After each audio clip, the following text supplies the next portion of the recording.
My name is Maximilian, but everyone calls me Max. At 28, I finally achieved my dream of buying my first house after years of saving while working as a software developer. The pride I felt walking through my own front door was indescribable, especially coming from a family where privacy was just a theoretical concept. Never did I imagine that my sanctuary would be invaded so quickly until that Tuesday evening when I came home, exhausted to find my parents casually sitting in my living room like they owned the place. Before I continue this story, drop a comment letting me know where you're watching from. Hit that like button and subscribe to see more stories about standing your ground against family overreach. Growing up in the Morgan household meant accepting that privacy was a luxury, not a right. My father Richard, a micromanaging accountant, and my mother Karen, a helicopter parent before the term was even coined, operated on the firm belief that family has no boundaries. This philosophy manifested in countless ways throughout my childhood and teenage years. When I was 13, my father installed monitoring software on my computer that forwarded my internet history directly to his email. I discovered this humiliating setup when he confronted me about researching a paper on the French Revolution, concerned about my interest in violent historical events. At 15, my mother regularly tidied my room, which was her euphemism for reading my private journal. She would casually reference my personal thoughts at dinner, offering unsolicited advice on friendships and crushes, while my father nodded approvingly. My 17th birthday gift was a smartphone, which came with the condition that they would have my password and could check it any time. When I expressed discomfort, my father's response was always the same. "We're your parents. We have a right to know everything about you. When you pay your own bills, then you can have secrets." This mantra was repeated so often it became the unofficial family motto.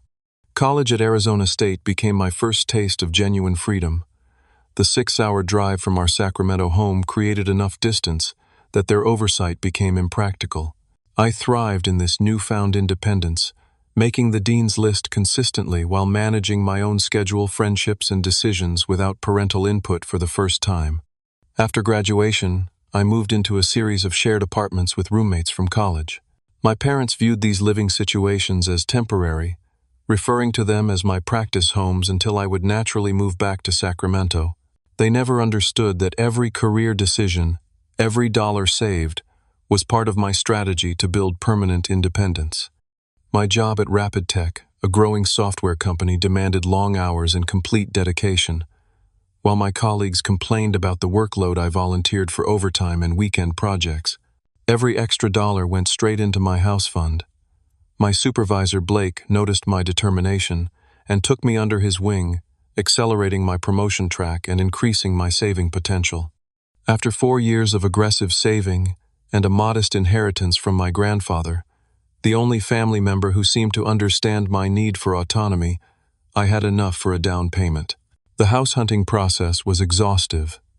I viewed 67 properties over 8 months, researched neighborhood crime statistics, property tax histories, and potential appreciation rates. I wanted my investment to be sound, and my decision unimpeachable when my parents inevitably questioned it. The perfect house appeared when I least expected it, a 1950s bungalow with 2 bedrooms, 1.5 bathrooms, hardwood floors beneath tired carpet, and good bones disguised by outdated fixtures. Located in Roseville, it was 30 minutes from my parents' house, close enough to visit but too far for casual drop-ins. At least that's what I thought. The previous owner, an elderly widow moving to assisted living, accepted my offer despite higher bids because I wrote a letter promising to restore the home's original character. The day I signed the closing papers was the first time I truly felt like an adult. The weight of the house keys in my palm represented everything I had worked for. The first 2 months of homeownership were a revelation in peace and self-determination. I established morning routines that began with coffee on my small back porch, listening to birds instead of parental commentary about my career trajectory. Weekends became dedicated to restoration projects, stripping decades of paint from original window frames, refinishing hardwood floors, and learning plumbing basics through YouTube tutorials and numerous trips to the hardware store. My best friend Nathan helped me install ceiling fans and paint the kitchen cabinets navy blue, a color my mother would have vetoed as too dark. But that brought me joy every morning. My colleague Amelia taught me to propagate houseplants that gradually filled sunny corners. These friends, chosen family rather than assigned, celebrated my independence without questioning my decisions. 6 weeks after moving in, I hosted my first dinner party. 7 friends squeezed around my vintage dining table, eating lasagna from mismatched plates and drinking wine from mason jars because I hadn't yet purchased proper glassware. The house hummed with conversation and laughter, christening it as truly mine. As my friends left that night, each one commented on how the house already reflected my personality, organized but comfortable, modest but thoughtful. My parents had visited only once for an awkward housewarming where my mother pointed out every imperfection while my father calculated aloud how much equity I could build before upgrading to a family home. They left after an hour, clearly disappointed that I hadn't consulted them on the purchase. Their parting words, "We're just a phone call away. When you need help fixing this place up," carried an assumption that such calls were inevitable and imminent. I didn't call. Instead, I reveled in addressing each home improvement challenge myself or with friends who respected my vision. The growing confidence in my capabilities extended beyond homeownership into other aspects of my life. I began speaking up more in meetings at work. I started dating with clearer boundaries.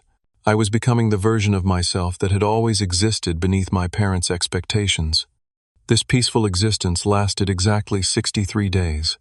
The day that everything changed began, like many others, with a coding crisis at work.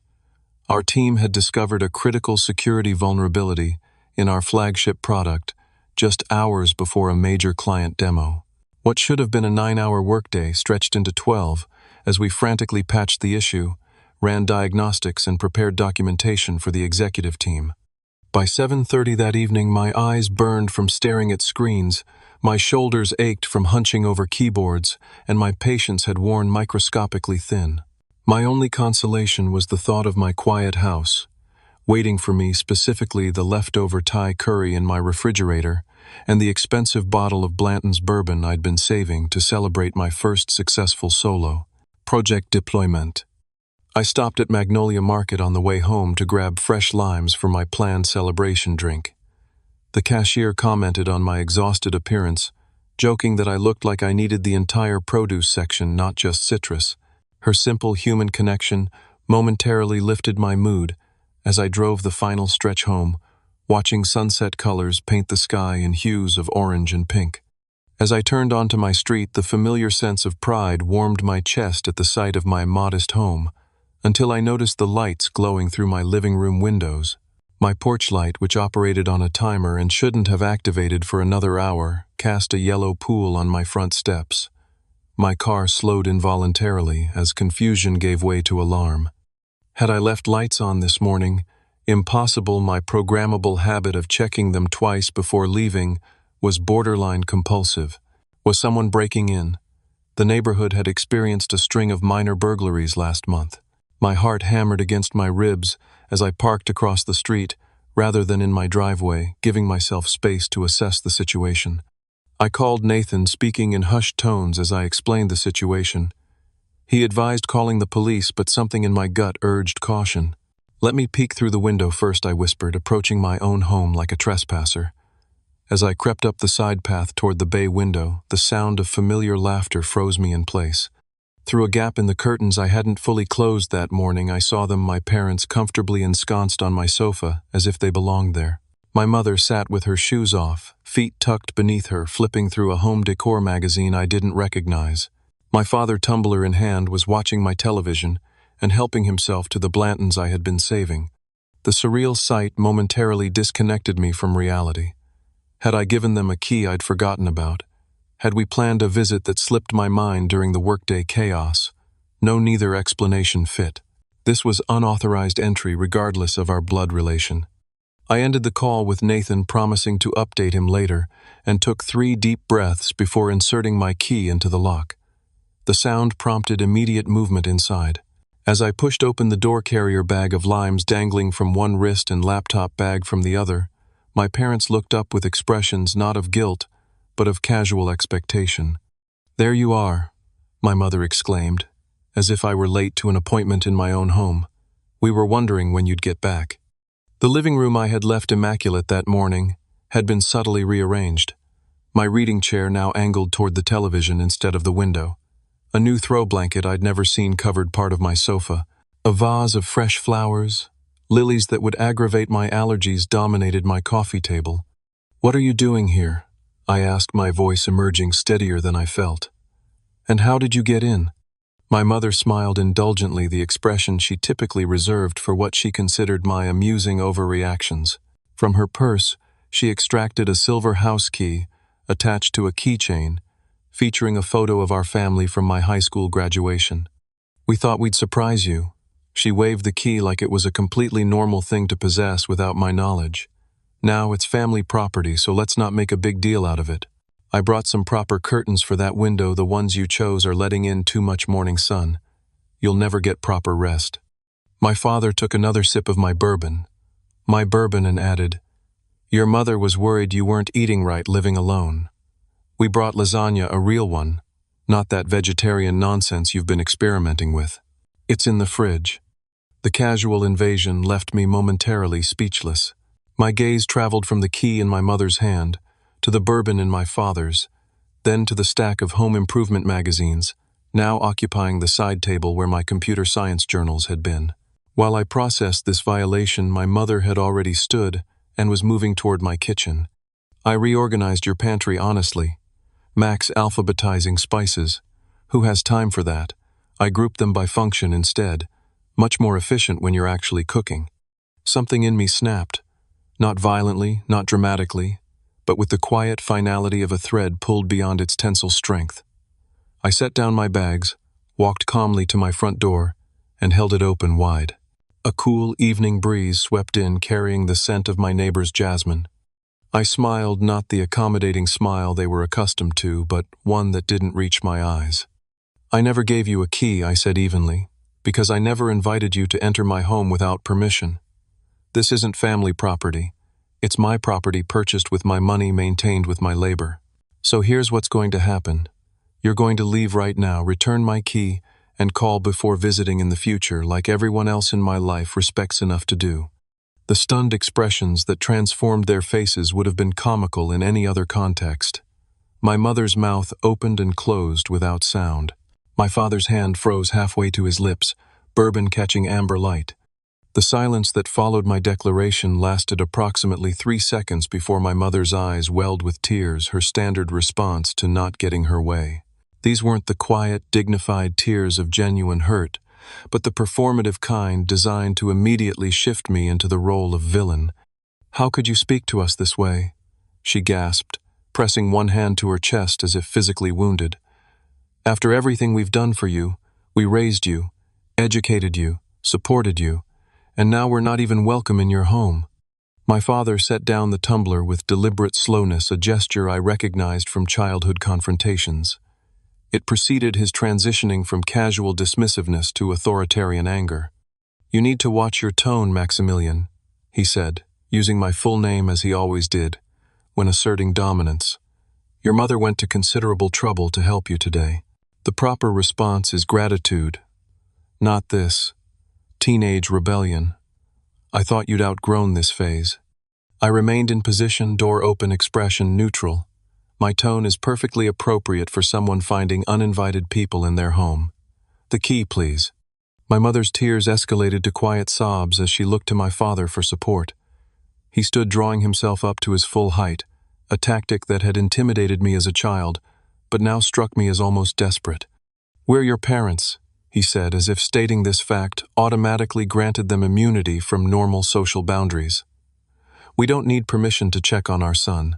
Your mother was worried about you living alone. She hasn't slept properly since you moved in here." "My living situation isn't responsible for Mom's insomnia," I replied. "And being my parents doesn't entitle you to break into my house. The key, please." My mother's crying abruptly ceased as she realized her usual tactic wasn't working.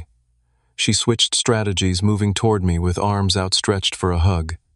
"Honey, we just want to be part of your life." "Is that so terrible? We miss you."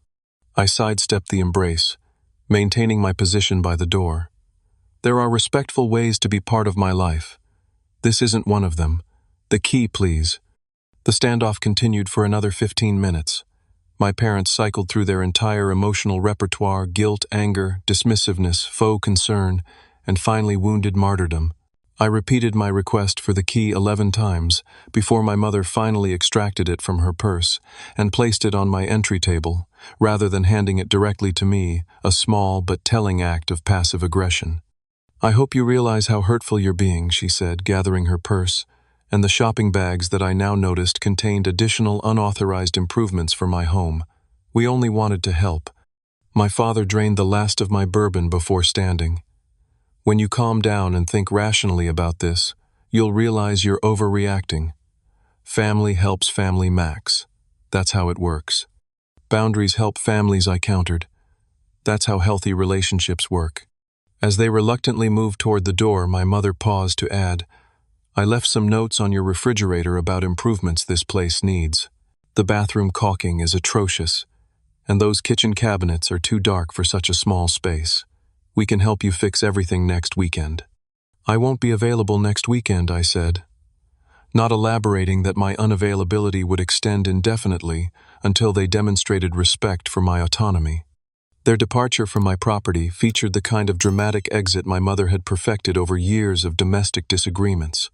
Loud sighs, backward glances, and one final parting shot from my father. "When you own a house, you realize how too much help you need. Don't be too proud to call when things start breaking, which they will." I closed the door behind them, engaged the deadbolt, and leaned against the solid wood surface, heart pounding as if I'd run a marathon. The house felt different now, contaminated by their presence, in a way that transcended the physical rearrangements. A methodical inspection of my home revealed the full extent of their interference. My mother had indeed reorganized my pantry, grouping spices in a system comprehensible only to her. She'd replaced my shower curtain with a floral pattern that clashed with my bathroom tiles. My carefully curated bookshelf had been rearranged with certain books, notably those on personal boundaries and psychology, mysteriously relegated to the bottom shelf. Most disturbingly, my home office showed signs of thorough examination. Computer cables that I meticulously arranged in a specific pattern had been unplugged and reconnected haphazardly. My filing cabinet drawer wasn't fully closed, a cardinal sin in my organizational system, and my notebook containing personal reflections and future plans had been moved from its drawer to the desktop. The refrigerator bore 7 yellow sticky notes with my mother's looping handwriting, each detailing urgent improvements ranging from "replace bathroom faucet, current one wastes water," to "consider lighter curtains, too masculine and dark." In here, the final note simply read, "Spare bedroom would make perfect nursery someday. Let's discuss paint colors next visit." Sleep evaded me that night despite my physical exhaustion. I lay awake replaying the confrontation, analyzing whether I could have handled it differently while still maintaining my boundaries. Around 2 in the morning, my phone began buzzing with text messages. From Mom. "Just checking you're okay. You seemed very stressed. Remember, your blood pressure tends to run high like your father's outer. Tends to halder. Juster." From Dad. "Your mother is upset. Call her tomorrow and apologize. We're only trying to help." From Mom again. "Found this article about the dangers of living alone. Sending you the link. Lots of break-ins in Sacramento area recently." From Dad again. "That bourbon is overpriced. I can recommend better options that don't drain your savings. Financial responsibility comes before luxury purchases." I silenced my phone, but damage was done to my sense of security. Even with them physically gone, their presence lingered in these digital intrusions. The pattern was so familiar: boundary violation, followed by making me responsible for their emotional reactions to my reasonable limits. As dawn broke, I made 2 decisions. First, I would change my locks immediately. Second, I would not respond to the texts establishing an information boundary to complement the physical one. Little did I know that both these strategies would prove woefully insufficient in the weeks to come. The locksmith arrived at 7:30 the next morning, replacing both my front and back door locks with high security models that couldn't be easily duplicated. His raised eyebrow at my urgency and willingness to pay rush fees spoke volumes, but professional discretion kept him from asking questions. By 8:15, I had new keys and a restored sense of security that proved embarrassingly short-lived. The following Monday, I was deep in code review when our receptionist Stephanie called my desk extension.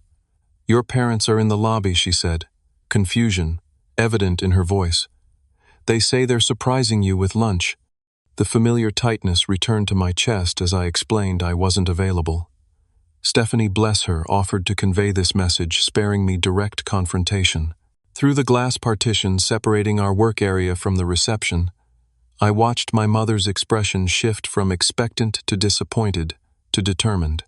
For 20 minutes they remained in the lobby, my father periodically checking his watch, while my mother engaged Stephanie in what appeared to be increasingly uncomfortable conversation. When they finally left, Stephanie brought a paper bag to my desk. "They insisted you needed a proper lunch because you looked thin in your Facebook profile picture from last month."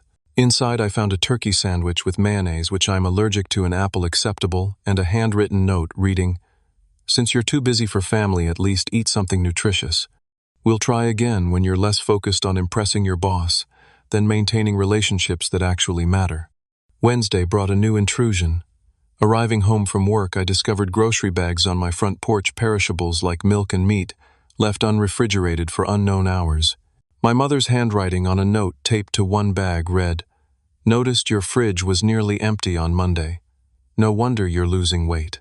Let yourself in to put these away, but your key doesn't work anymore. Call locksmith, something wrong with your new locks." By Friday, the escalation continued. My neighbor Derek, a retired teacher I'd befriended during weekend yard work, approached me as I arrived home. "Your father was here for about 2 hours today," he reported. "Said you asked him to check for foundation issues. He was walking the perimeter of your house, looking in windows and checking the crawl space access. Seemed odd he didn't have a key, but he showed me a photo of you two together, so I didn't call anyone." I thanked Derek for the information while inwardly calculating the implications. My father had no background in construction or foundation work. His inspection was merely pretext for surveillance, and involving my neighbor represented a new level of manipulation, recruiting others into enabling their boundary violations. The weekend brought no respite. Saturday morning, a locksmith, not the one I had used, knocked on my door with a work order called in by the homeowner to create new keys. When I explained I hadn't placed this order, he showed me the service request form listing my father's name and contact information. I sent the locksmith away and immediately received a text from my father, "Just trying to help with your lock situation. No need to be difficult." Sunday morning, my mother happened to attend the same service at my new church, sitting next to me before I realized her presence and introducing herself to everyone in my row as Max's mother, who he doesn't visit enough. During coffee hour afterward, she managed to distribute her phone number to 3 church members, encouraging them to call if Max ever needs anything, since he's all alone in that big house. The social pressure extended beyond my parents' direct actions. By the second week after the initial incident, extended family members began reaching out. Aunt Patricia called to tell me I was breaking your mother's heart with this childish independence kick. Uncle George emailed articles about elder care and the importance of maintaining family connections before it's too late. My cousin Stephen, with whom I'd always been close, texted to ask, "What's this I hear about you banning your parents from your house?" Meanwhile, 3 friends from high school, people I hadn't spoken with in years, suddenly contacted me on social media with variations of, "Heard you're having family troubles and your mom seems really upset." The coordinated nature of these outreaches confirmed my suspicion. My parents were systematically working to create external pressure that would force me back into compliance with their expectations. The breaking point arrived 3 weeks after the initial incident. Working late to avoid going home, a psychological state I hadn't experienced since high school, I finally returned to my house around 9 in the evening. The porch light illuminated a scene that stopped me at the threshold.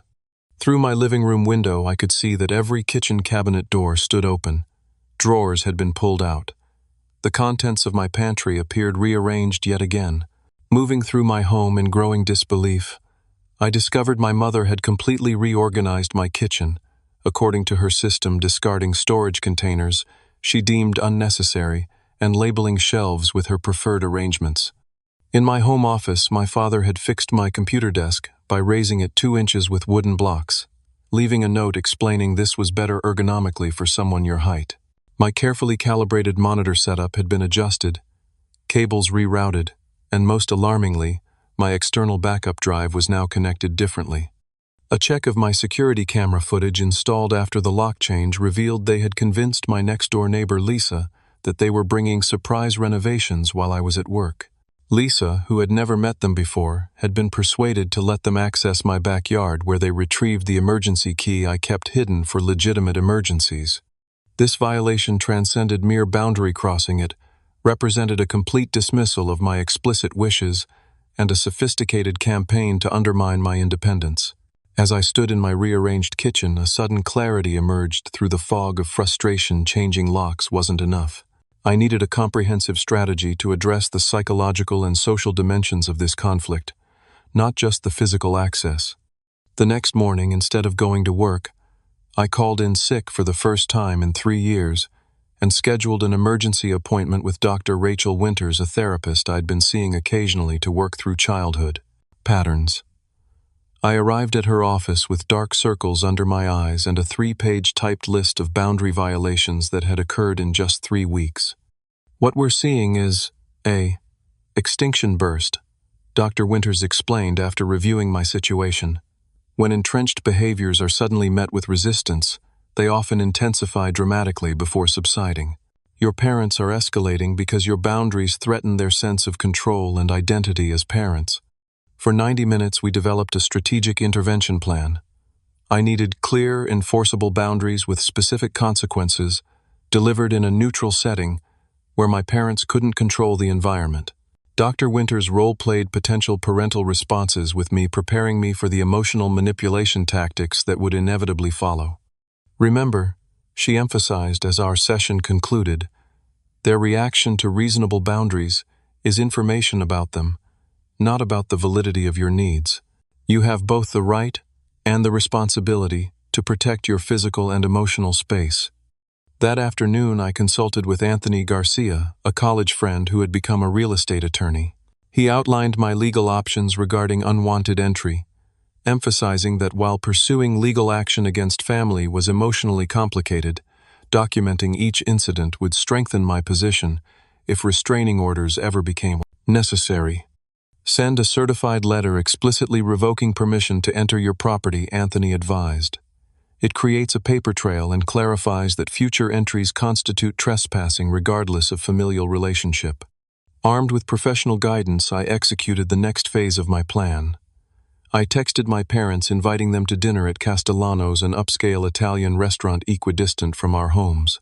The neutral territory would prevent scenes. My mother hated public embarrassment more than almost anything, while the reservation time, 6:30 on Tuesday evening, would naturally limit the interaction's duration due to the restaurant's popularity and table turnover. Their response was immediate and revealing. My father texted, "Finally coming to your senses.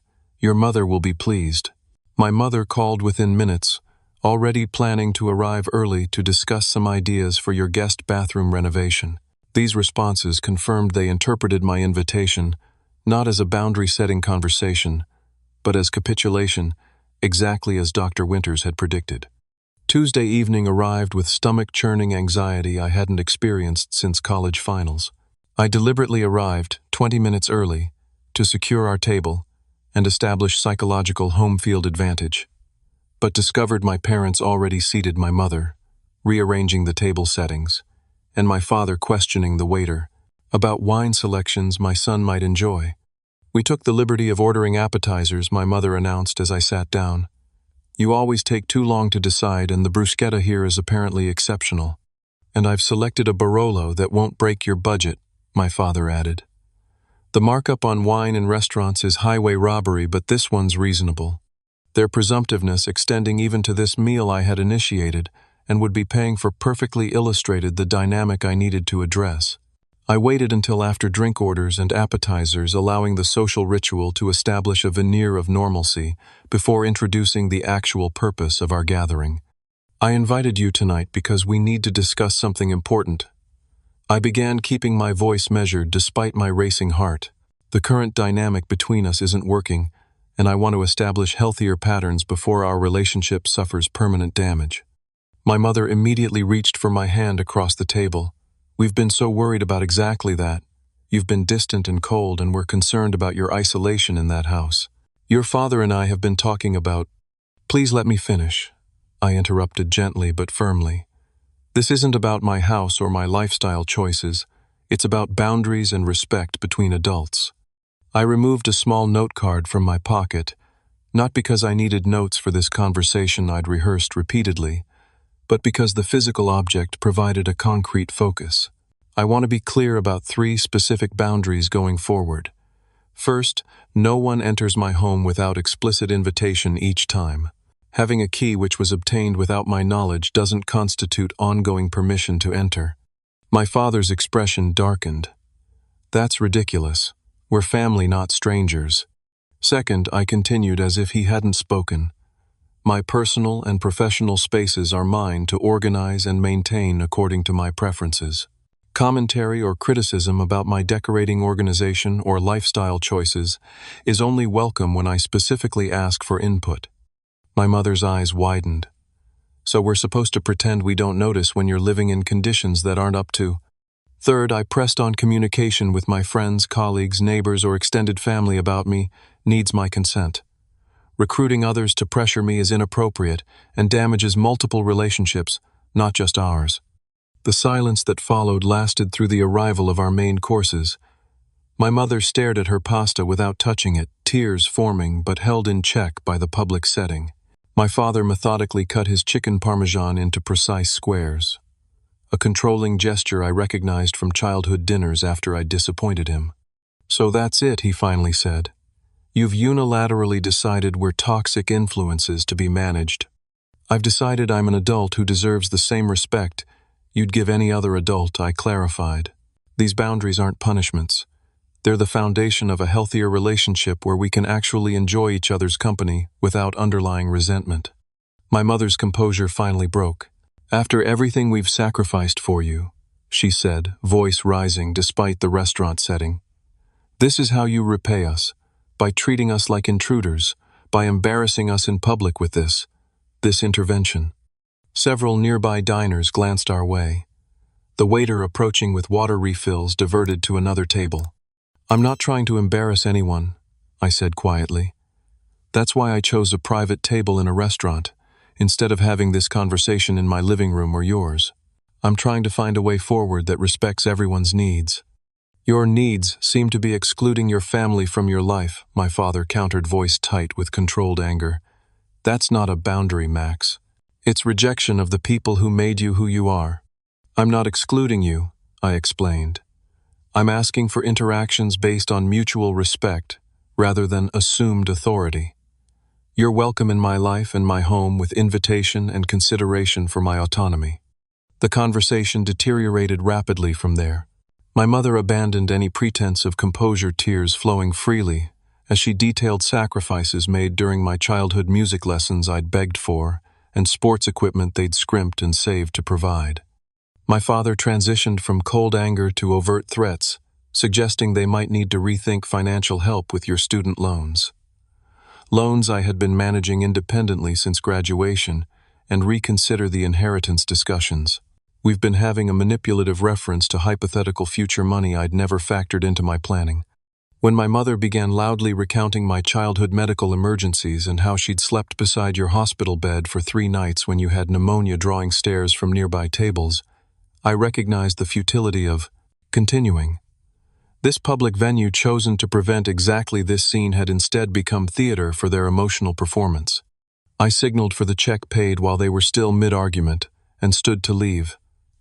"I care about you both," I said quietly. "That's why I'm trying to establish a relationship that works for all of us as adults. I hope you'll consider what I've said once emotions aren't running so high." My father's parting words as I walked away. "Don't expect us to come running next time you need help with that money," Pithouse echoed in my ears as I drove home simultaneously. Relieved the confrontation was over and devastated by its predictable failure. The failed dinner conversation made one thing abundantly clear: verbal boundaries alone would never suffice. The following morning I implemented the comprehensive security plan Anthony had helped me develop. A locksmith installed commercial-grade deadbolts with keys that couldn't be duplicated without signed authorization forms. Electronic keypads with programmable codes replaced traditional locks on both exterior doors, allowing me to grant temporary access when appropriate without distributing physical keys. A complete security system followed door sensors, motion detectors, and window alarms connected to a monitoring service with my parents explicitly listed as unauthorized users who could not request system overrides. The doorbell camera I'd installed earlier was supplemented with additional exterior cameras covering all potential entry points, with footage backing up to cloud storage I alone could access. Derek, my retired neighbor who had previously been unwittingly recruited into my parents' schemes, became a valuable ally once I explained the situation. My sister pulled similar stunts with my nephew, he confided. Some folks can't accept when the parent-child relationship evolves. I'll keep an eye out and let you know if they show up while you're at work. I provided similar context to my direct neighbors on both sides and across the street, framing the situation tactfully, as my parents are having trouble respecting boundaries as I establish independence, rather than detailing the full extent of their violations. This network of aware neighbors created a community safety net without burning bridges through excessive disclosure. The physical security measures addressed only one dimension of the problem. The emotional boundaries required equally rigorous protection. I drafted a clear email to both parents establishing a 2-week communication pause to allow everyone space to process our dinner conversation. I specified that during this period I would not respond to calls, texts, emails, or social media contacts from either of them, nor would I engage with extended family members or friends acting as intermediaries. After this cooling-off period, I wrote, "I welcome text communication as we rebuild trust. In-person visits can resume once we've established a pattern of respectful digital interaction with advance notice and explicit invitation required each time." The response was predictable but still painful. My mother called 7 times in the hour after receiving my email, leaving increasingly distraught voicemails ranging from, "I can't believe you'd cut off your own mother," to, "What if there's a family emergency?"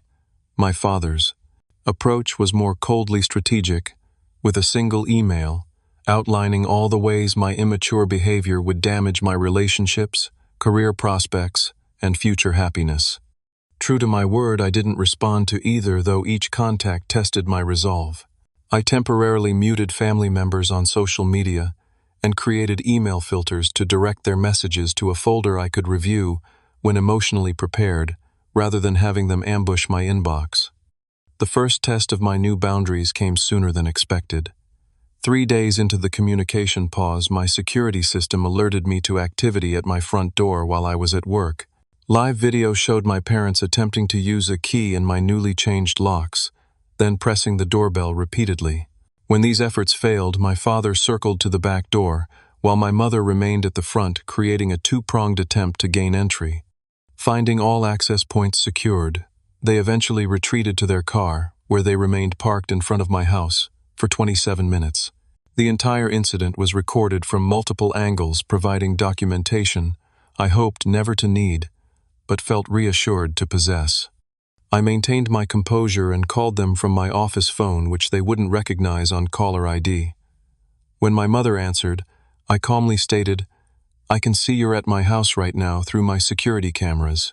This violates the boundary I established about visits requiring invitation. Please leave my property immediately. We can discuss this after the 2-week communication pause we agreed upon." My father grabbed the phone. "This is ridiculous, Max. Your mother brought homemade soup because she heard from Stephanie's cousin that there's a stomach bug going around your office. We're trying to help, not invade." The mention of Stephanie, our receptionist whom they'd met exactly once during their workplace lunch, ambush, and her cousin, someone I'd never met, illustrated how extensively they were tracking my life through social connections. This revelation strengthened my resolve. "I understand you believe you're helping," I replied evenly. "However, I've been clear about my boundaries. Please respect them by leaving now and honoring the communication pause we discussed." They left, but not without my mother placing the soup container prominently on my front step directly in view of my camera. A passive-aggressive acknowledgement that they knew they were being recorded. As challenging as this confrontation was, It represented my first successful enforcement of a boundary with real-time consequences. I had remained calm, asserted my position clearly, and followed through without capitulating to emotional manipulation. It was a small victory, but a significant one in the larger campaign for relationship recalibration. The unexpected ally emerged a week into the communication pause. My phone displayed an unfamiliar number one evening which I almost ignored, assuming it was another parental end run around my boundaries. Something compelled me to answer, revealing my father's sister, Aunt Rebecca, whom I'd always liked but rarely saw due to her living in Colorado. "I hope you don't mind me calling out of the blue," she began, "but your mother has been calling me daily about your rebellion, and I thought I should hear your side before forming opinions." For the first time since this ordeal began, I found myself speaking with someone who truly understood the dynamic at play. Rebecca shared her own history of boundary struggles with my parents, particularly my mother's tendency to rearrange her home during visits, and my father's financial commentary disguised as advice. "They did the same thing when I bought my condo after my divorce," she revealed. "Showed up unannounced, had keys made, somehow rearranged my bedroom as a surprise. When I confronted them, your mother cried for 3 days, and your father suggested my hormones were making me ungrateful." Rebecca's validation that I wasn't overreacting or being unreasonable provided a psychological anchor I desperately needed. Her perspective, as someone who loved my parents but recognized their boundary issues, offered balanced insight without the bias of my emotional involvement. "It took me nearly 2 years of consistent boundaries before they accepted my autonomy," she admitted. "There were many backslides and guilt trips, but eventually we reached a workable relationship. Not perfect, but functional. You can get there too, but only if you hold firm now when it's hardest." She offered to speak with them as a neutral third party, explaining how their behavior appeared from an outside perspective and potentially helping them understand the damage they were causing to our relationship. I gratefully accepted, recognizing that sometimes messages received from peers carry weight that the same words from children, even adult children, cannot. The conversation with Aunt Rebecca marked a turning point in my approach.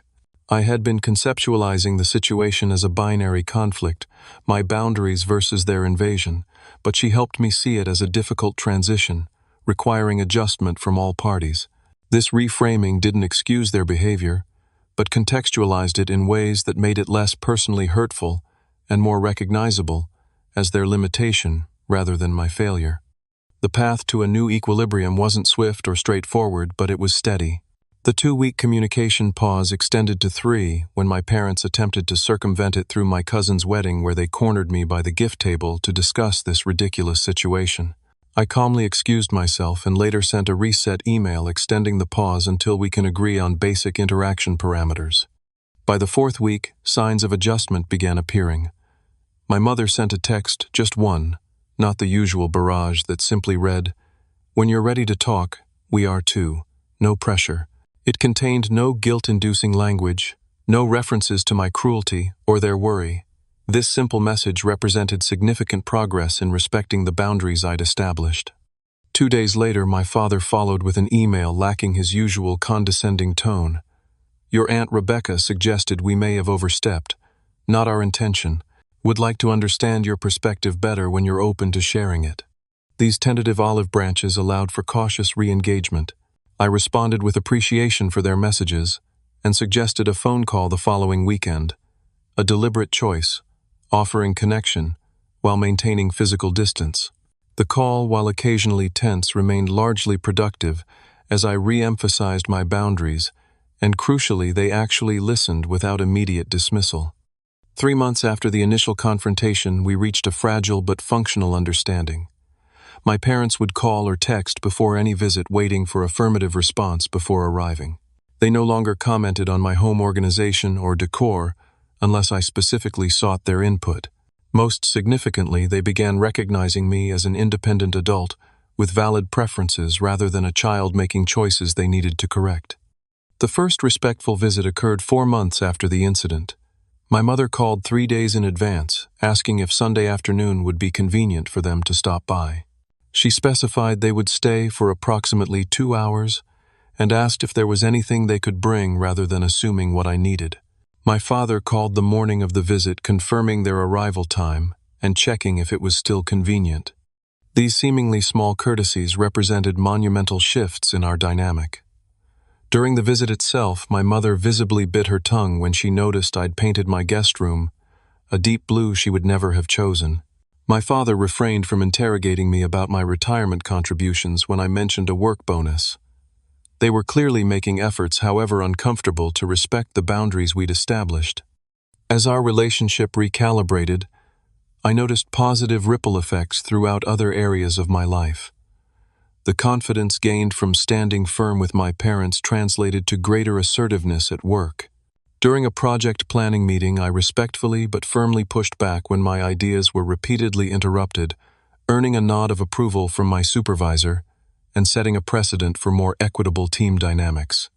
My newfound boundary-setting skills improved my dating life as well. When Michael, a man I'd been seeing casually, began exhibiting some concerning controlling behaviors, texting repeatedly when I didn't respond immediately, and questioning my independent social plans, I addressed it directly, rather than accommodating to keep peace. Instead of escalating as I feared, the clear communication actually strengthened our connection, leading to a more balanced relationship built on mutual respect. Even my friendships benefited from this personal growth. I found myself more comfortable expressing preferences rather than defaulting to people-pleasing behaviors. When my friend Jordan suggested a restaurant I disliked for our monthly dinner, I simply offered an alternative rather than silently acquiescing as I would have previously. This authenticity paradoxically deepened our connection, rather than creating the conflict I would have once feared. 6 months after that Tuesday evening when I found my parents in my living room, I hosted a small housewarming party, the proper celebration my home deserved. My parents attended as invited guests, arriving at the specified time with a thoughtful housewarming gift, a custom address stamp I had actually mentioned, wanting rather than unsolicited home improvements. Watching them interact respectfully with my friends, colleagues, and neighbors, introducing themselves without embarrassing childhood stories or undermining comments, I felt a complex mixture of emotions: pride in our collective growth, gratitude for the difficult but necessary confrontation that catalyzed change, hope for the evolving relationship we were building on healthier foundations. That evening, as my father helped clean up without rearranging my kitchen, and my mother complimented my home without suggesting improvements, I recognized the profound truth that had emerged from this challenging chapter: ownership extends far beyond property deeds and mortgage payments. True ownership encompasses your decisions, your boundaries, and your right to define relationships on mutually respectful terms. The house keys in my pocket represented more than access to physical space. They symbolized the authority to determine who entered both my home and my life, under what conditions and with what expectations. This authority wasn't selfishly guarded, but thoughtfully administered, creating space for genuine connection rather than obligatory compliance. As my last guests departed, and my parents prepared to leave without assumptions about staying over or returning unannounced, my mother paused at the door. "Your grandfather would be proud of this place," she said simply. "And of you." The comment, free from manipulation or hidden agenda, felt like the final confirmation of our new dynamic. We had traversed a difficult path together and emerged with something more valuable than unquestioned access or authority. We had built mutual respect. Sometimes the most loving thing you can do is say no to those you care about most, not out of rejection or spite, but from commitment to authentic relationship. In establishing these boundaries, I hadn't lost my family. I'd created the foundation for a healthier one. Have you ever had to set difficult boundaries with family members who didn't respect your independence? Share your experience in the comments below.